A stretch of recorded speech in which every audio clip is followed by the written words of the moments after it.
When that text came in at 5:14 in the morning, I was standing in the middle of Ramstein Air Base with a 60-pound rucksack still on my back and boots I hadn't changed in 31 hours. The kind of tired that lives behind your eyes. 9 months in Germany. 9 months of early formation calls and field exercises, and weekends watching other soldiers FaceTime their kids. And right then, I was finally going home. I pulled out my phone the way you do when you've been waiting for something. One new message from Dad. Easter is better without you. Don't come. I read it once, then again. Then I typed back exactly one word. Understood. Within 48 hours, there were 7 missed calls on my father's phone. One came from a lawyer, and everything he'd spent 4 years building quietly behind my back began to come apart. My name is Delaney Fischer. I'm 28 years old, a sergeant in the United States Army.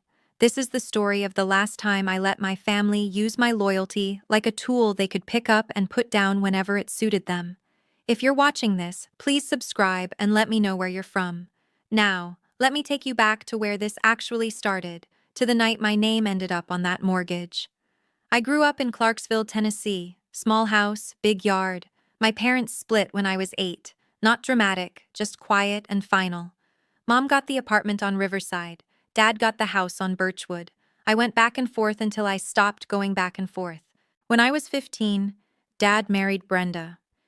I want to be careful here because I'm not going to tell you she was a monster who ruined everything. That's not what happened.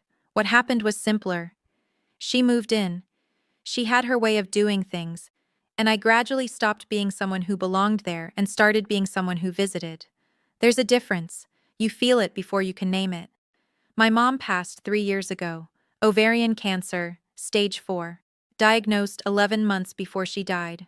I was in the middle of a rotation when we got the prognosis. By the time I could get emergency leave, I had 6 days. 6 days to sit beside her hospital bed and hold her hand while she slept. I didn't make it back for the funeral. I enlisted at 19. Not because I was running from anything. It was the straightest line I could see to a life with structure, with income, with a reason to get up that didn't depend on whether someone else at the breakfast table acknowledged you. I tested well. I worked hard. I made sergeant. And for a while, I kept calling home.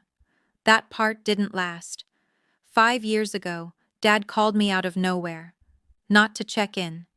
He called because he needed something, which looking back was the only pattern I should have needed to see clearly. He and Brenda wanted to buy a house. Not the Birchwood place, a newer one, bigger, better school district for Tyler. The problem was Dad's credit score sat around 632, and the income he could document didn't meet the threshold for a decent rate. The best they were offered was 7.8%. Uncle Roy called me 2 days later. Roy is Dad's older brother, a retired real estate attorney. The kind of careful, deliberate man who explains things twice to make sure you understand. If you go on as co-borrower, Roy said, the rate drops to 4.9%, and you'd hold 30% equity in the property. He didn't push me. He laid out the numbers, explained what co-borrower liability meant for my credit, told me exactly what I stood to gain and lose. He gave me a week to think. I said yes, but not because I was naive. I said yes because I understood something Roy didn't say out loud. If my name was on that paperwork, I had legal standing. I wasn't just the daughter they called when they needed something. I was a party to the contract. We closed in March of that year. Roy filed everything properly. I became a 30% owner of a house I'd never spend a night in. At the same time, I set up an allotment, $800 a month, pulled automatically from my military pay, deposited into the joint account tied to the mortgage. That covered about 42% of the monthly note. Roy has the original copies of all of it. The first year, Dad called to say thank you. Once, in January. A 2-minute conversation where he said the rate difference was saving them real money. He said, I appreciate it. I said, of course. He said, talk soon. We didn't talk for 4 months after that. By year 2, he stopped calling at all. I kept sending the $800. Every month, automated, same as a utility payment.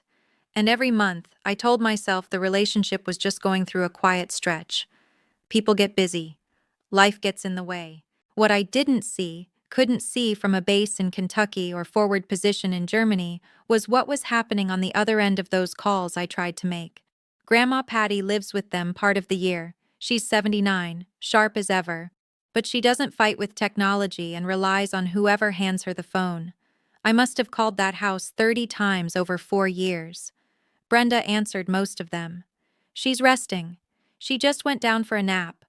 I'll tell her you called. I didn't know until Easter Sunday that Grandma Patty never got a single message. 4 months before Easter, Dad walked into a Coldwell Banker office and sat down with a listing agent. Home values in Clarksville had moved significantly over 5 years. The house they'd bought for $220,000 was now appraised in the low to mid-300s. There was real money sitting in those walls, and Dad needed it. Brenda's salon had been running at a loss for over a year. Tyler was finishing his last semester of college. The locked-up equity was the answer to problems nobody was supposed to know about. So Dad asked his attorney whether there was any way to proceed with a sale without getting a co-owner's signature. The answer was no, which meant Dad had a problem, my name on that deed. Now he had options. He could have called me, explained the situation, offered to buy out my 30% at a fair price, and asked me to sign a transfer. That would have been straightforward. I might have said yes. We'll never know, because he never offered it. Instead, he took the longer road. The one that required me to not come home, to not talk to Roy, to not understand what my equity was actually worth. He needed me distant, uninformed, and agreeable. The text message at the airport wasn't grief. It wasn't even anger. It was a door he was trying to close before I could walk through it. He just didn't count on the fact that I was already on my way. I called Captain Torres at 6 a.m. German time. Alicia Torres is a JAG officer, Judge Advocate General, the military's legal branch. I'd worked with her on a housing dispute the previous fall. She picked up on the third ring. I kept it brief. I told her I was a co-borrower on a civilian mortgage, that I had reason to believe the primary borrower was listing the property without notifying me, and that I wanted to understand my options. She was quiet for a moment. You want to stop the sale, or you want your equity? I want what's mine, I said. Okay, she said. First, your allotment. You can cancel it through my pay right now, no explanation required. That's your money and your right. Second, send an equity position inquiry to the lender. Standard letter. Co-borrowers right under the loan agreement. They're legally required to notify all parties. I wasn't threatening to force a sale. I was doing exactly what any co-owner is entitled to do, asking where I stood. I opened my pay first, found the allotment line, clicked cancel. The system asked me to confirm. I confirmed. $800 a month for the first time in 4 years was staying in my account. Then I pulled up a blank document and drafted the equity inquiry letter. It took 11 minutes. I emailed it to the lender at 6:24 a.m., 48 hours later, on a Saturday morning in Clarksville. Gary Fisher's phone buzzed with an email from the mortgage servicer. The subject line read, Co-borrower inquiry, loan account number XXX. The body was standard legal language. The part that mattered was this. Co-borrower Delaney Fischer has submitted an equity position inquiry. All parties are being notified. Gary read it twice. Then he walked to find Brenda and said, She did something with the bank. He tried my number. I didn't pick up. He tried again 15 minutes later. Voicemail. 7 missed calls that afternoon. None from a number I picked up. I was already in the air. Here's what nobody knew. I had bought that ticket 3 months ago, February, sitting in a break room at Grafenwohr, eating a granola bar and looking at the Delta calendar. Easter was early that year. I had the leave approved, the dates cleared. I booked the flight home to Nashville the same afternoon. When the text came in at Ramstein, the ticket was already purchased, the seat was already assigned, the connection through Atlanta was already on my boarding pass. I thought about canceling it. I won't pretend I didn't. Part of me said, He told you not to come. Respect it. Walk away. But there was something else in me that kept circling back to Grandma Patty. She's 79. She has a good mind still, but her body is slower and the winters have been hard. I thought about all the calls where Brenda had picked up, all the times I'd been told she was resting, napping, unavailable. All the Easter dinners and Christmases I'd missed, not because I didn't try, but because there was a wall between us I hadn't fully understood. My grandmother didn't know I'd been calling. As far as she knew, I had quietly walked out of her life. I needed her to know that wasn't true. Not in a letter, not in a voicemail. In person, at the same table, where there was no one who could intercept it. I didn't cancel the ticket. I boarded the flight to Nashville like I'd always planned. I just didn't tell anyone I was coming. Nashville to Clarksville is 45 minutes on a good day. I picked up a rental, a silver Camry, and drove out of the garage with the radio off. The city thinned out behind me as I hit 24 West, and then the exits I'd known since I was a kid started coming up. Exit 11, the Dollar General, the Waffle House with the missing W. I pulled off into a Starbucks parking lot 2 miles from the house and sat there for a minute. Then I called Uncle Roy. He picked up on the second ring. Delaney, I'm in Clarksville. A pause. Not surprised. Roy doesn't do surprised. When did you get in? About an hour ago. Roy, are you coming to Easter tomorrow? Your grandmother asked me personally. Cheryl and I will be there at 11 Saum. Can you bring the house documents? The original closing paperwork? The allotment records if you have them? 3 seconds of silence. I have them, Roy said. I kept copies of everything. I'll be there at 11:15. Then I drove to a motel on Fort Campbell Boulevard and paid cash for one night. Easter morning. The house on Birchwood looked like something out of a magazine spread. Brenda had been up since 7. White lily arrangements on the dining table, a new linen runner, the good china they only brought out twice a year. A wicker basket with Tyler's name on it sat on the kitchen counter. She had a whole theory about presentation, about how the surface of things communicated value. That morning, the surface was immaculate. Gary drove out at 9 to pick up Grandma Patty from her assisted living apartment.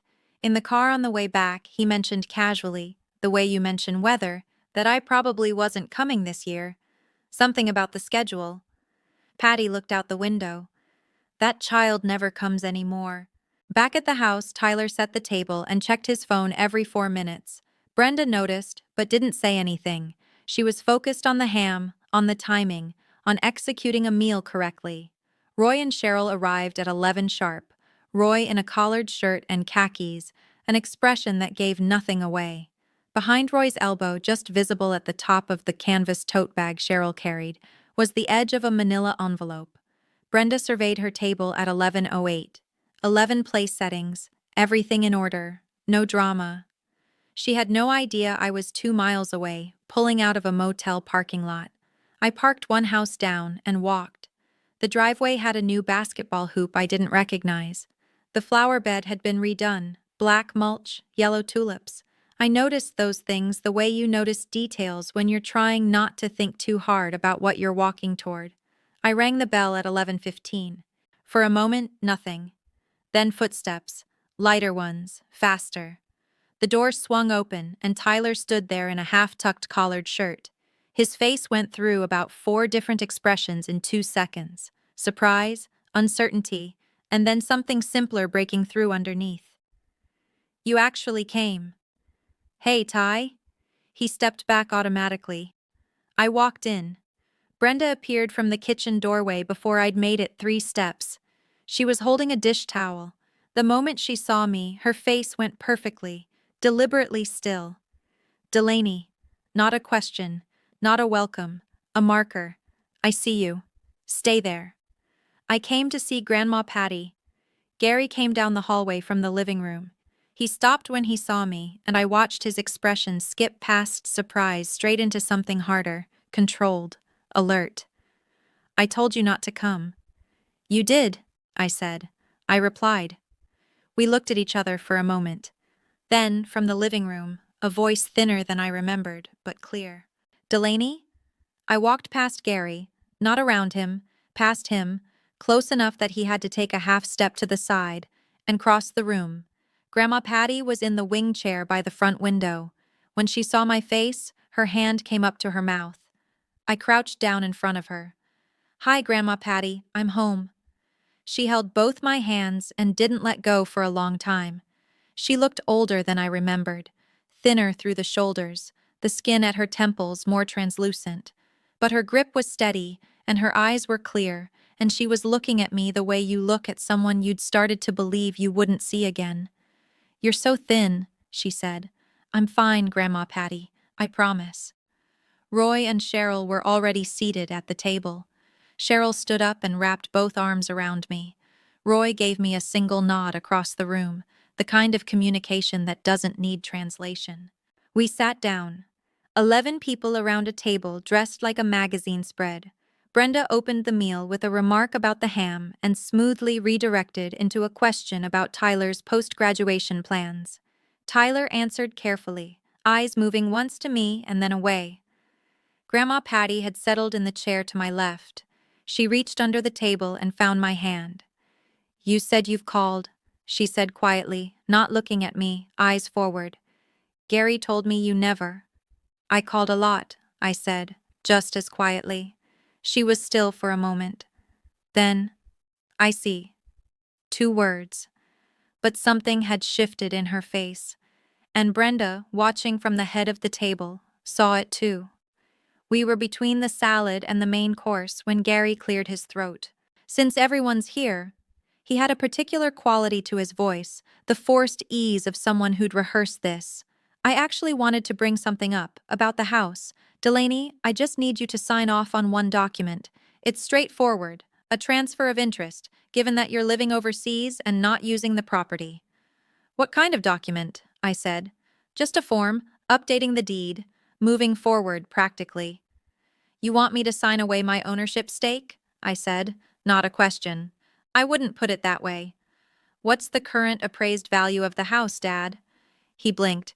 "That's not really—" Sheila Marks at Coldwell Banker pulled comps last fall. Comparable sales in the area have been running around $335,000 to $345,000.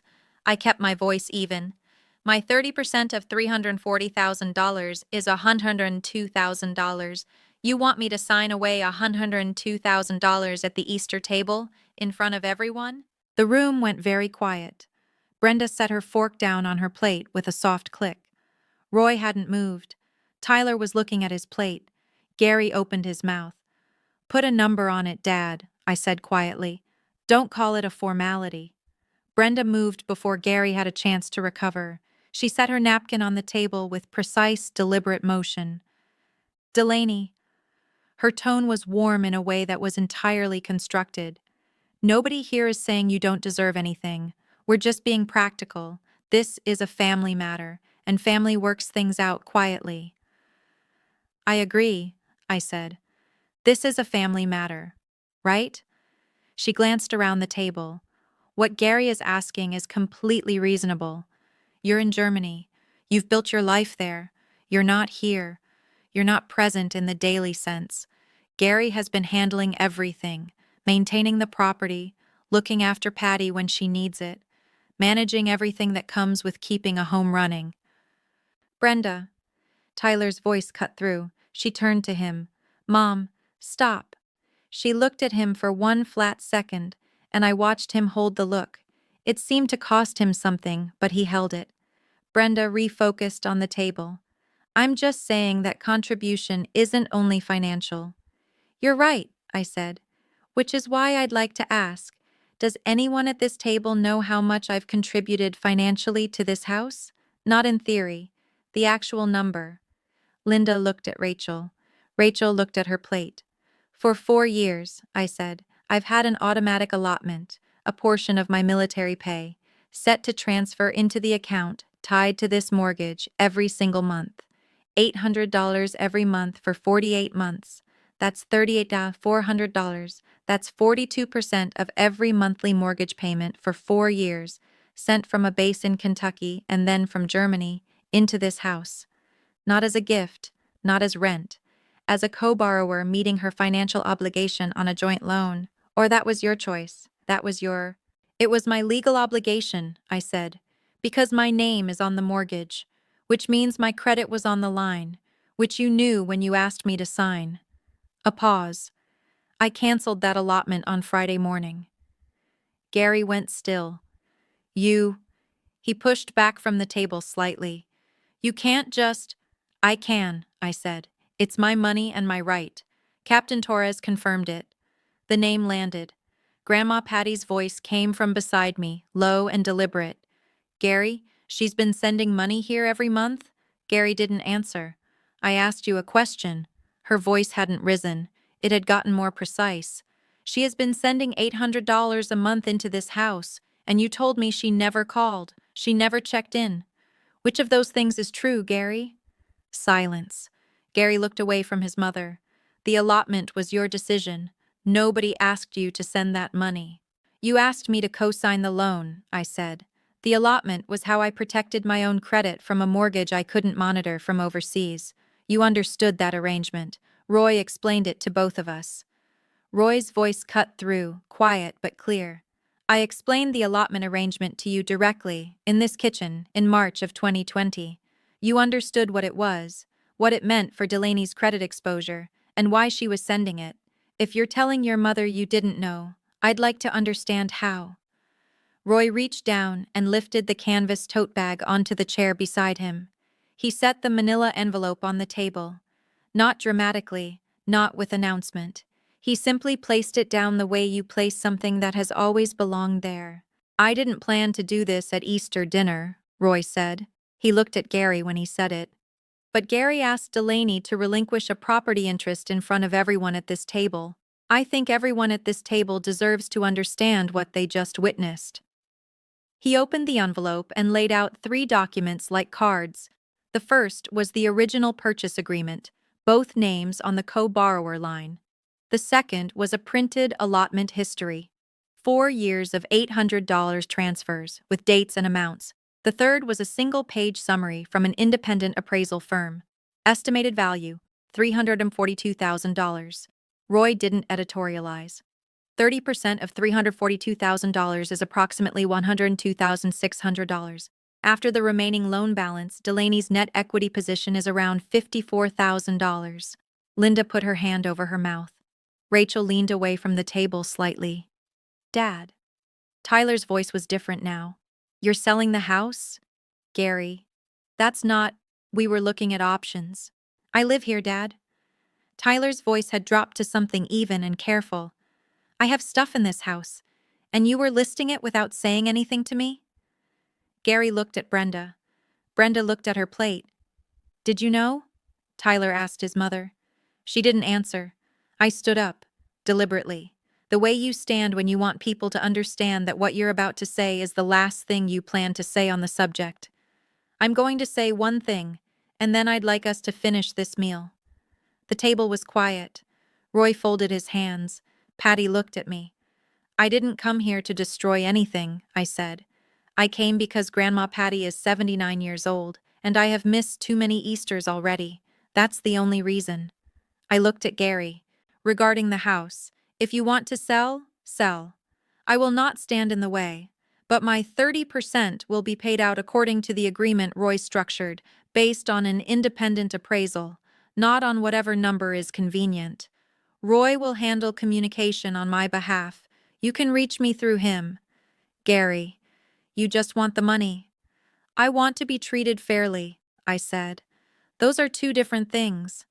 Roy gave one slow nod. I turned to Grandma Patty. Grandma Patty, I would really like to stay for Easter dinner if you'll have me. She looked at me for a long moment. Then she reached up and patted the chair beside her, the same way she used to when I was 9.